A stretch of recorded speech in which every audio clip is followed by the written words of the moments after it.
जैसे मैया सामग्री लेकर के गई, सामग्रियों में थोड़ा सा मक्खन लेकर के गई, और जैसे ही लाला के सामने जाकर के थाली रखी, लाला आजा मेरी गोद में बैठ जा, आज मैं तो पवाऊंगी, बहुत दिन आएंगे, मैंने तो कभी पवाया नहीं अपने लाला को। ठाकुर जी गए, देवकी मैया की गोद में बैठ गए। जैसी देवकी मैया ने थाली आगे करी, ठाकुर जी ने थाली की ओर देखा, पूड़ी है, सब्जी है, साग है, भात है, दाल है, खीर है, रबड़ी है, मलाई है, लेकिन कोने में एक छोटी सी कटोरी में माखन मिश्री रखा देखा। और जैसे ही ठाकुर जी ने मक्खन देखा, ठाकुर जी तो हुंकरियों से रोने लगे। इतनी जोर से याद आई यशोदा मैया की, रोते रोते ठाकुर जी देवकी मैया की गोद में ही लेट गए और रोते रोते कह रहे, मोए वृंदावन जानो है, मोए मैया के पास जानो है, मोए बाबा की बहुत याद आ रही है, मोए वृंदावन जानो है।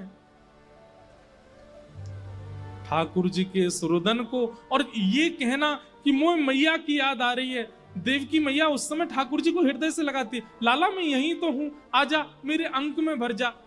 तो ठाकुर जी चिल्लाते, नहीं मोए मैया पास जानो है। तो देवकी को अनुभव होता है कि ये यशोदा को याद कर रहे हैं। देवकी मैया तो उसी समय उठ करके वहां से चली जाती है और बाहर जाकर के वसुदेव जी से कहती है, संभालो आप, वो बहुत रोता है, उसको यशोदा की याद आती है। मैं ही अभागा हूं, मैं ही दुर्भाग्यशाली हूं, मुझे कभी प्रेम करने का अनुभव नहीं मिला कृष्ण को। वो आज भी यशोदा को याद करता है। कृष्ण की रुदन को सुनकर के बलराम जी दौड़े अपने कमरे से और दौड़ करके कन्हैया के कक्ष में गए। दाऊ दादा से गले लग के बहुत रोए ठाकुर जी, दाऊ दादा वो वृंदावन की बहुत याद आ रही है, दाऊ दादा आप ले चलो ना मुझको, वृंदावन ले चलो, मैया के पास ले चलो।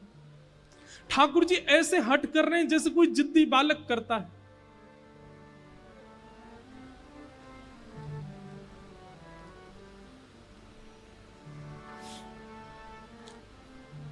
वसुदेव जी आए और आकर के बलराम जी को भी ले गए और बोले, ऐसे ही और वीडियो के लिए हमारे चैनल को लाइक एंड सब्सक्राइब जरूर करें। राधे राधे।